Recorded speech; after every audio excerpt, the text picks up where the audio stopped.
Then we saw Dobbs. Dobbs came in 12 of 21, 133 yards.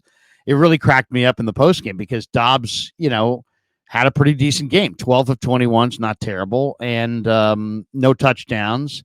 But he did have a rushing touchdown. Rush for touchdown. He had 3 carries for 25 yards, so 8-3 a carry, and he did have a 13-yard run, and he had a touchdown on the ground.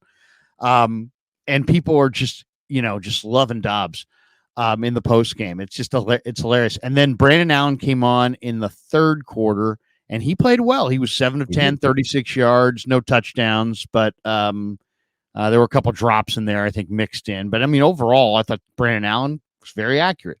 Then Tanner Mordecai comes in the fourth, and he starts 4 for 4, finished 4 for 6 for 44 yards, was also sacked one time, did get away one time, but I guess he was -2 on that run. So he had only the two. He had 2 runs for -2 yards. But I thought he looked good. I thought he looked really good. And I talked to him in the locker room afterwards. And, to me, this is going to be a really interesting, if you're debating like the Niner roster and what it's going to look like, it starts at quarterback. It's like Brock's your 1.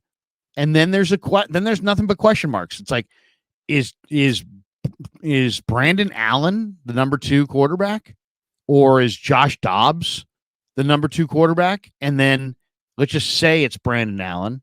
Then do the 49ers make Josh Dobbs the 3rd string quarterback and keep him on the roster? Do they make Josh Dobbs the 3rd string quarterback and subject him to waivers and put him on the practice squad? Do they, Do they make Tanner Mordecai the 3rd quarterback and put him on the practice squad?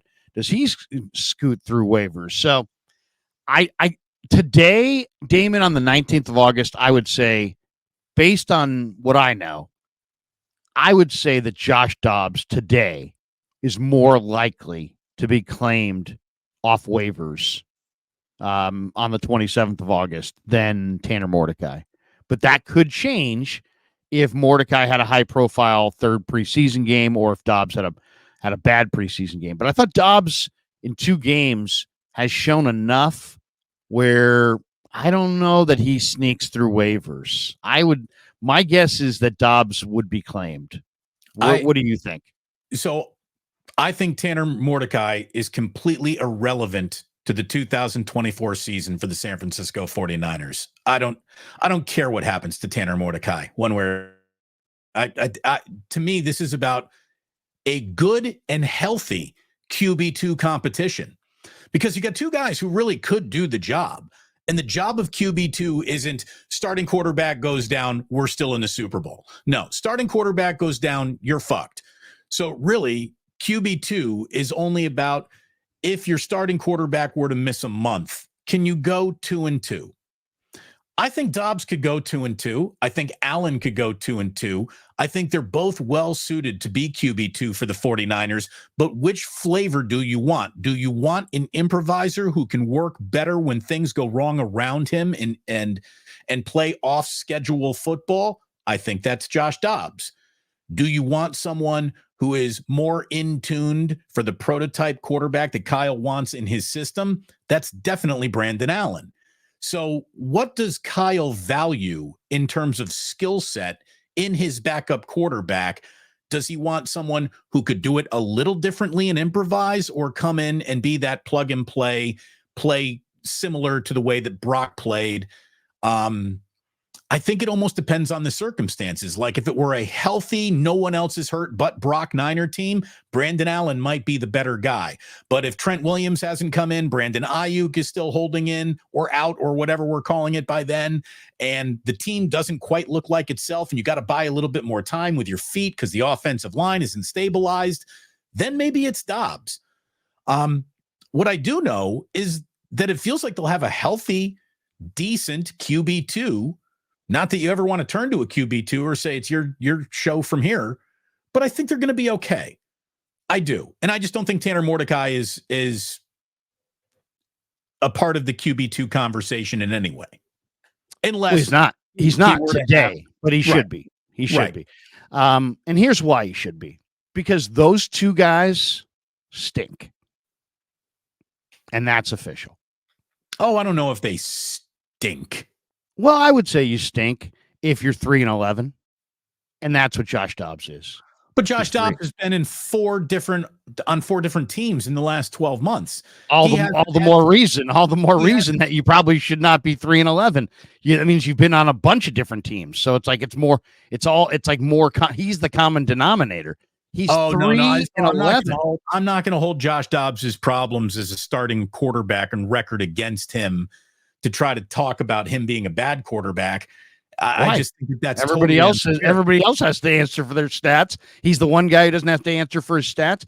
He's 3-11. And he's had four playbooks. And Brandon Allen's 2-7. He shows how many of those games that he lost did he not even get a full week of practice before he was starting for the Minnesota Vikings? I don't know, but 3-11 is not close to 500. That's a couple wins and a whole lot more losses. He's been in really bad teams. He's been in really bad situations. He has not been on really bad teams. He's been on good teams. He's been on the Pittsburgh Steelers. He's been on some decent teams. He's just not a great quarterback. I mean, Josh Dobbs is a backup quarterback. He's a resume quarterback. You look at that and you're like, oh yeah, he's athletic enough because look, he ran this and he jumped that. Oh, he's smart enough. He's an aeronautical engineering major. You look at that resume and you're like, oh my God, this guy's athletic as hell. Oh my God, this is the smartest quarterback in the league. His resume in a lot of ways is the best, but it doesn't mean he's the best. He's 3-11. And Brandon Allen, I like Brandon Allen, does some nice things. He's 2-7 in 9 starts. So these guys have had chances and they've lost a lot of games. I think they're both fine. I think you could get by with Allen. I think you could win a couple games. I think you could get by with Dobbs. You could win a couple games. My question is, do the Niners keep them both? And does Dobbs or Allen get through waivers? And I just kind of think that Dobbs does enough good things and has enough good film this summer that he probably won't slip through waivers. So he's going to have to, if you really want Josh Dobbs as your on your roster, you're going to have to go with 53, or you're going to have to go with 3 quarterbacks on your 53. You're going to have to roster him. Then that's going to be a problem. But I just think that you just sort of stepped on your own argument. If he wouldn't clear waivers, that means he has NFL value. Another team would come after him. Doesn't mean in my opinion, he has notoriety. He's name recognition. He's branding. People might take a look at him, but I personally think that Mordecai's better than him. And I think, and I've seen it on the practice field. He's been more accurate. He throws a better deep ball. He's faster. He's processing better. Look at it this way. He's got a better arm. He doesn't throw as many floating wobblers. But he's young, and I asked Greasy about it, and Greasy's like, "Hey man, we're trying to win the Super Bowl. We're probably not going to go with a rookie as our number 2 quarterback." So, but he looked good last night, did he not? I mean, Tanner Mordecai looked pretty good last night, or what? Enough. I mean, he threw 6 passes. He completed 4. I am hardly ready to write the book of Tanner Mordecai and what is about to be. And look, if the team really thought that he was the guy, how come he didn't come out? How come he was the 4th quarterback off the deck in a game where, if Kyle in his own mind had any thought that Tanner Mordecai could be groomed to have a roster spot this year, we would have seen more than 6 passes at the end of the 4th quarter, right? I could have made that same claim about Brock Purdy 2 years ago. If he was really the guy, we wouldn't be seeing Nate Sudfeld. We'd be seeing. No, but there was an established QB in front of him. There's totally different circumstances. Brock Purdy's not an established QB in front of him. He is. But you're testing out to see whether or not Tanner Mordecai can play in the league. He's a total unknown. He's an NFL unknown. I don't think he is now a known NFL entity or property.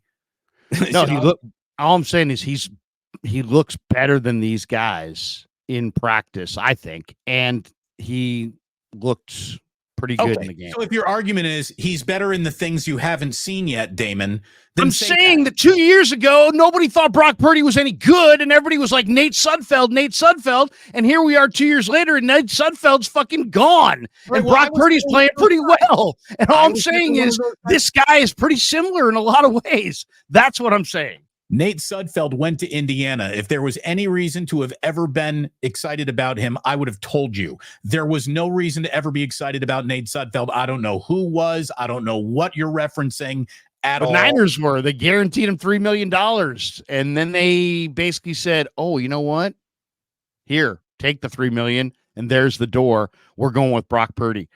I'm just saying, Dobbs and Allen are – we don't know what Mordecai is, but we kind of do know what those guys are. And those guys aren't NFL starting quarterbacks and are not been successful as NFL starting quarterbacks and haven't won games.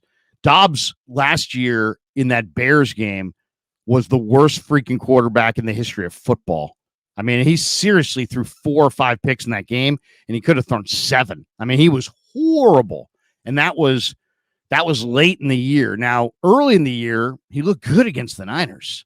He beat Dallas in week 2 in Dallas, I think. So, I mean, Dobbs had some good moments, and Dobbs has talent. And Dobbs has got athleticism and smarts, but his deep ball wobbles. His processing is a little slow, and there's a reason that he's 3-11. You know what I mean? I think that'll be my point. But you know what? In this offense, with Shanahan calling the plays, you need a 6-game stretch. Maybe he can go 3-3, and maybe Brandon Allen can go 3-3. And according to Greasy, that's what they're looking for. But the question I would have is, do they carry so many receivers and so many extra offensive linemen and so many extra corners? I think they ought to go with 7 corners because they got a bunch of good ones. Can they carry 3 quarterbacks, or will they go with 2 and try to squeeze that third guy to the practice squad? That to me is the interesting thing. Are you going to go with 1 Tanner Mordecai jersey, or are you going to go with 2? Have home and away. You're the biggest Tanner Mordecai fan I've ever heard in my life. I love Tanner Mordecai. Seriously, I think Tanner Mordecai is a really exciting prospect. Why? Tanner Kruger guy. Because he is like, first of all, if you talk to him, like I've interviewed all these guys, right? I've interviewed Brady. I've interviewed Cousins. I've interviewed Breeze. I've interviewed Russell Wilson. They all have the same damn thing. They're kind of like incredibly humble, very smart. They defer all the good to their teammates. They take all the blame. They're very mentally mature. Alex Smith was kind of like this. That's what Brock Purdy's like. He's not going to blame his offensive line. He's never going to blame a receiver. He's always going to blame himself. He just is wired the right way. Yep. And then you talk to Mordecai and you're like, wait a second. This guy is a veteran, played a lot of college football. His college coach at Wisconsin, I told him in the locker room last night, I said, Luke Fickell told Brian Greasy that if there was one guy at Wisconsin he would have banged the table for in this last draft, it was going to be you. And he said that? I didn't even know he said that. He goes, oh, that's cool that he said that. Well, you know, and this is a guy who broke his hand on his throwing hand 5 weeks before the LSU bowl game, the ReliaQuest Bowl. Didn't sit it out because he had to go get ready at Exos for the NFL draft. He played 5 weeks later against LSU's defense, threw for 378 yards and 3 touchdowns and no interceptions, 5 weeks after breaking his hand. So to me, that kid's wired right. All the short stuff and intermediate stuff, Damon, that I'm seeing in these practices, everything is Brock Purdy 2022, right between the numbers. Making every drill look like he designed it and he's mastered it more so than Dobbs and Allen and even at times Purdy. This guy's got 4.46 speed. He's got 4.46 speed. So when he takes off and runs, he's fast. He's faster. Tanner Mordecai has better speed than 85% of the 49er wide receiver core. So I liked what I saw, and I'll be very interested to see if they either bury him, don't play him next week, and squeeze him through waivers, or if by chance they give him a shot. I don't think they're going to give him a shot. I think he's going to be the practice squad guy. But man, he looks good. He looks good. And when you talk to him, there's a lot of Brock Purdy there, man. Smart, calm. You know, just you can go on YouTube and watch the interview I did with him last night at his locker. Just very, I felt like I was interviewing somebody who's like 26, 27. He's just a very mature kid. So Folks, we sure hope you enjoyed the Tanner Mordecai portion of today's show. It was brought to you by Larry Krueger.